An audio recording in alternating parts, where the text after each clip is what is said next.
Hello friends, आज का जो टॉपिक है सीजीपीएससी मेंस में ऑप्टिक्स, जो हमारा जो चैप्टर था प्रकाशिकी, उसका ये अंतिम टॉपिक है, अंतिम सेक्शन है ये relation between F and R. इसका मतलब ये है एफ का अर्थात है फोकस दूरी, आर है वक्रता त्रिज्या। इन दोनों के मध्य क्या संबंध है, इस संबंध को हमें व्युत्पन्न करना है।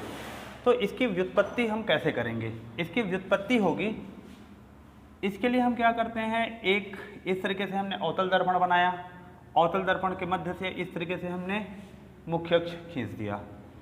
अब हम इस बात को जानते हैं, ये फोकस है, ये वक्रता केंद्र है। मान लेते हैं किसी जगह पर, सपोज हो सकता है इस तरफ किसी भी बिंदु पर कोई एक वस्तु रखी हुई है।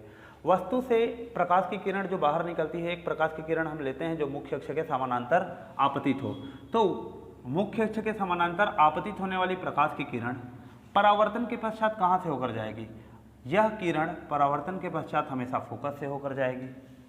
अब हम क्या करते हैं, जिस बिंदु पर आपतन हुआ उस बिंदु पर एक अभिलंब खींचना पड़ता है। अभिलंब कहाँ से जुड़ता है? अभिलंब हमेशा वक्रता केंद्र से जुड़ता है। क्योंकि इसके बारे में हमने अपने पूर्व की कक्षाओं में देख लिया है। सो वक्रता केंद्र को इस आपतन बिंदु से हम क्या करते हैं, ऐसे जोड़ देते हैं। अब हम इन सब को नेम देते हैं, नेमिंग कर देते हैं इन सब का। मान लेते हैं कि कोई वस्तु है, ये ध्रुव है हमारा P। मान लेते हैं कोई वस्तु है एक्स वाई। अब यहाँ एक्स वाई से y से किरण निकलती है और बिंदु A पर आपतित होती है। बिंदु A पर आपतित किरण परावर्तित होकर कहाँ से जाएगी? फोकस से परावर्तित होकर जाएगी। और हमने वक्रता केंद्र को आपतन बिंदु से जोड़ दिया, तो यहाँ एक छोटा सा त्रिभुज भी बन गया। इस चित्र को समझना आवश्यक है कि आपतित किरण इस अभिलंब के साथ जो कोण बनाएगा वो कहलाता है आपतन कोण। ये परावर्तित किरण अभिलंब के साथ जो कोण बनाएगा वो कहलाएगा हमारा परावर्तन कोण। और ये एक छोटा सा हमारे पास त्रिभुज निर्मित हो जाता है, त्रिभुज ACF के नाम से। हमें यह भी पता है P से लेकर F तक की दूरी फोकस दूरी है और P से लेकर C तक की दूरी वक्रता त्रिज्या है। इन्हीं के बीच में अपने को संबंध स्थापित करना है। ये संबंध कैसे स्थापित करेंगे? उपरोक्त चित्र से, उपरोक्त चित्रानुसार, इस चित्र के अनुसार हम बात करेंगे। आप इन सब चीजों को लिखेंगे कि Y से A आपतित किरण है, YA आपतित किरण, A से F की ओर परावर्तित किरण, इस तरीके से CA ये अभिलंब। अब इसका व्युत्पत्ति या इसको व्युत्पन्न हम कैसे करेंगे? तो ये व्युत्पत्ति इस तरीके से है, चित्र से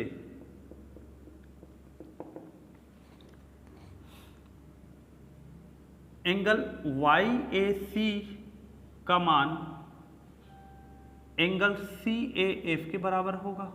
आप देखिए YAC ये कोण I को बताता है और CAF ये कोण R को बताता है। अर्थात एंगल I का मान एंगल R के बराबर हुआ, समीकरण 1 लिए। और ये किसके कारण हुआ? परावर्तन के नियम से, परावर्तन के नियम से। ये इस तरीके से ये हो गया। अब पुनः हम थोड़ा सा आगे बढ़ते हैं इसमें। चूंकि किरण YA XP जो मुख्य अक्ष जो है हमारे पास, इसके समानांतर है, इसलिए इस कोण का मान इस कोण के बराबर होगा, एकांतर अंतः कोण से। पुनः लिखेंगे, चूंकि YA समानांतर है XP के, अतः एंगल YAC का मान एंगल ACF के बराबर हो गया। ये किसके कारण हुआ? एकांतर अंतः कोण। एकांतर अंतः कोण के कारण ये और ये दोनों कोण भी आपस में बराबर हो गए। अब देखिए समीकरण 1 क्या था? समीकरण 1 था I का मान R के बराबर है, और इसे हमने समीकरण 2 ले लिया। इनको यदि आप नाम देंगे, इसको हो सकता है हमने एंगल C दे दिया, छोटा सा नाम। यहाँ से अपने को मिला एंगल C का एंगल I का वैल्यू एंगल C के बराबर। अब इन दोनों समीकरण को देखिए, प्रथम समीकरण बताता है कोण I कोण R के बराबर है और दूसरा समीकरण बताता है कोण I कोण C के बराबर है। तो समीकरण 1 व 2 को हम मिलाएं तो समीकरण 1 व 2 से एंगल R का मान एंगल C के बराबर हो गया और इसको हमने समीकरण 3 ले लिया।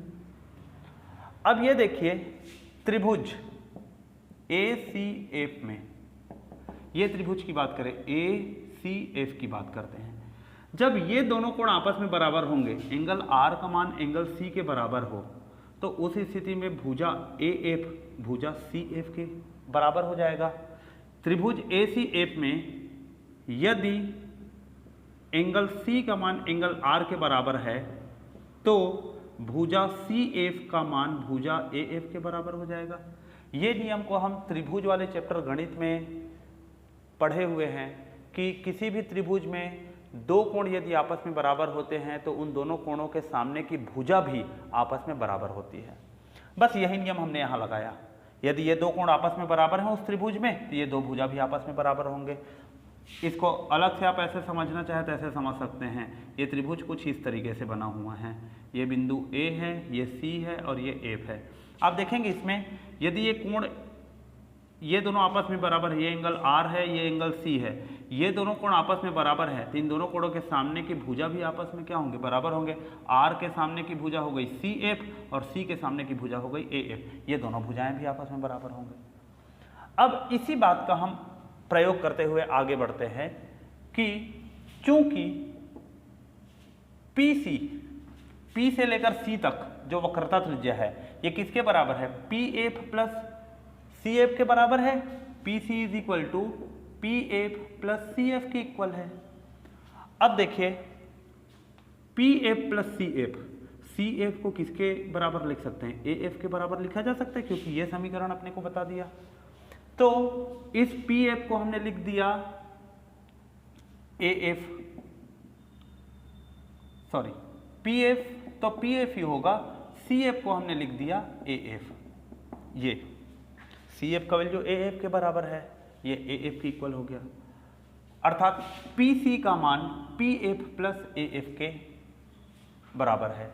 अब देखिए इस चित्र में जब दृश्य क्षेत्र छोटा होगा, इसको कुछ इस तरीके समझेंगे, ये कुछ इस तरीके से है, ये यहाँ से यहाँ तक की दूरी है और ये यहाँ से यहाँ तक की दूरी है, ये वक्र रूप में है कुछ। यदि एपर्चर छोटा है, दृश्य क्षेत्र छोटा है, तो इसकी दूरी लगभग इस दूरी के बराबर होगी। ये बिंदु है हमारे पास F, ये है P और ये है A। तो देखेंगे एग्जैक्ट इक्वल तो नहीं होगा, मगर ये P से F तक की दूरी A से F तक की दूरी के लगभग समतुल्य होगी, 100% नहीं होगा। तो हम क्या कर सकते हैं कि इस AF को इस तरीके से मान लेते हैं, AF की दूरी को हमने ले लिया PF के बराबर, धन ये PF पहले से ही है, इज इक्वल टू कितना हो गया, PC।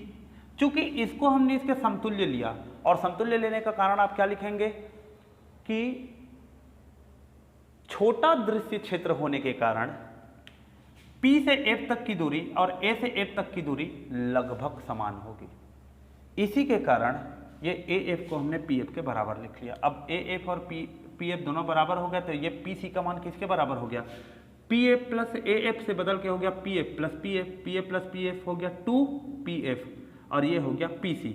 PC का मान होता है R के इक्वल, ये 2 हो गया और ये PF का मान होता है फोकस दूरी के बराबर। P से F तक फोकस दूरी है, P से C तक वक्रता त्रिज्या है। तो इन दोनों के बीच में एक संबंध स्थापित हो गया, वक्रता त्रिज्या फोकस दूरी का 2 गुना होता है, या इसी को ऐसे लिख सकते हैं, फोकस दूरी वक्रता त्रिज्या का आधा होता है, हाफ होता है, 50% होता है। यही संबंध हमें स्थापित करना था। तो ये एक डेरिवेशन था छोटा सा, जो डेरिवेशन हमारा कंप्लीट हुआ, मगर इससे संबंधित 2 और सूत्र हैं। चूंकि उन दोनों सूत्रों की व्युत्पत्ति के बारे में तो सिलेबस में नहीं दिया गया है, मगर हम केवल सूत्र को पढ़ लेते हैं। वो दोनों बातें हैं, दर्पण का सूत्र है और एक है रैखिक आवर्धन, लीनियर मैग्निफिकेशन। देखिए क्या क्या है ये दोनों चीजें। दर्पण का सूत्र मिरर फॉर्मूला कहते हैं। क्या होता है मिरर फॉर्मूला? यदि हमें परिभाषा लिखने के लिए आ गया तो हम कैसे बात करेंगे इसको? हम इतनी चीजों में हमने एक बात को देखा, इस बिंदु से इस बिंदु तक की दूरी फोकस दूरी है, यहां से यहां तक की दूरी वक्रता त्रिज्या है, वस्तु को रखे हैं तो इस बिंदु से इस बिंदु तक की दूरी वस्तु की दूरी है। इसी प्रकार प्रतिबिंब बनेगा, वहां प्रतिबिंब की दूरी होगी। तो हम सभी दूरी के बारे में तो पढ़ चुके थे, you, we, F, are, H1 और H2 ये वस्तु की दूरी है, ये प्रतिबिंब की दूरी, F अर्थात फोकस दूरी, R वक्रता त्रिज्या, H1 वस्तु की ऊंचाई और H2 प्रतिबिंब की ऊंचाई।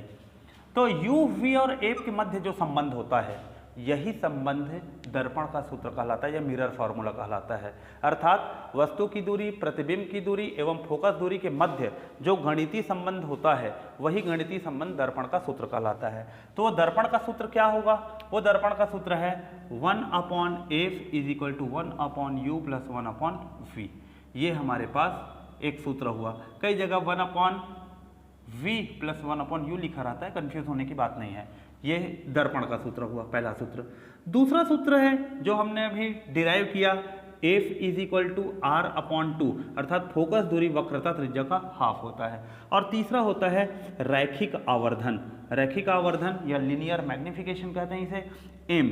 इस m का वैल्यू होता है h2/h1 और इसी का एक और दूसरा वैल्यू होता है -v/u। चूंकि इनको अपने को अभी डिराइव करने की आवश्यकता नहीं है, केवल पढ़ना है। हो सकता है न्यूमेरिकल क्वेश्चन आ जाए तो। मगर इस रेखिक आवर्धन का सामान्य अर्थ क्या होता है? रेखिक आवर्धन का तात्पर्य है, हमने ये देखा कि कोई भी जो दर्पण होता है, दर्पण में जब हम अवतल दर्पण की बात करते हैं, ये अवतल दर्पण है हमारे पास इस तरीके से, वस्तु हमने यहां रखा और हो सकता है प्रतिबिंब इधर बना। हम इस चीज को देख रहे हैं कि जब प्रतिबिंब बन रहा है तो ये प्रतिबिंब का आकार इसकी तुलना में बड़ा बना। तो जब प्रतिबिंब का आकार इसकी तुलना में बड़ा है, बड़ा बन रहा है, तो कितना बड़ा बना? यही कितने टाइम्स, कितना गुना, ये जो वर्ड है इसी को ही हम रेखीय आवर्धन कहते हैं। मान लेते हैं इसकी ऊंचाई 2 सेंटीमीटर है, इसकी ऊंचाई 6 सेंटीमीटर हो गई। तो इसका मतलब यह हुआ कि 2 में हमने 3 को मल्टीप्लाई किया था, अपने को 6 मिला। अर्थात वस्तु की ऊंचाई का 3 गुना प्रतिबिंब की ऊंचाई है। तो ये जो 3 गुना जो शब्द है यह रैखिक आवर्धन को रिप्रेजेंट करता है। तो रैखिक आवर्धन का यह सामान्य अर्थ था।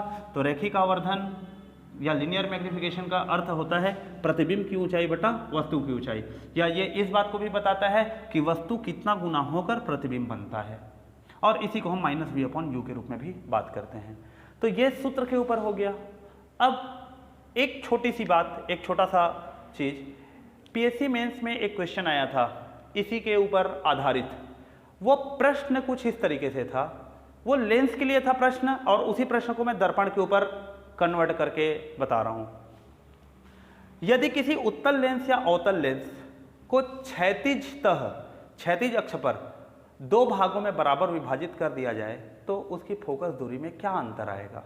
यह प्रश्न था। इसी प्रश्न को हम बदल देते हैं कि यदि किसी अवतल दर्पण या किसी उत्तल दर्पण को क्षैतिजतः 2 बराबर भागों में बांट दिया गया तो उसकी फोकस दूरी में क्या अंतर आएगा?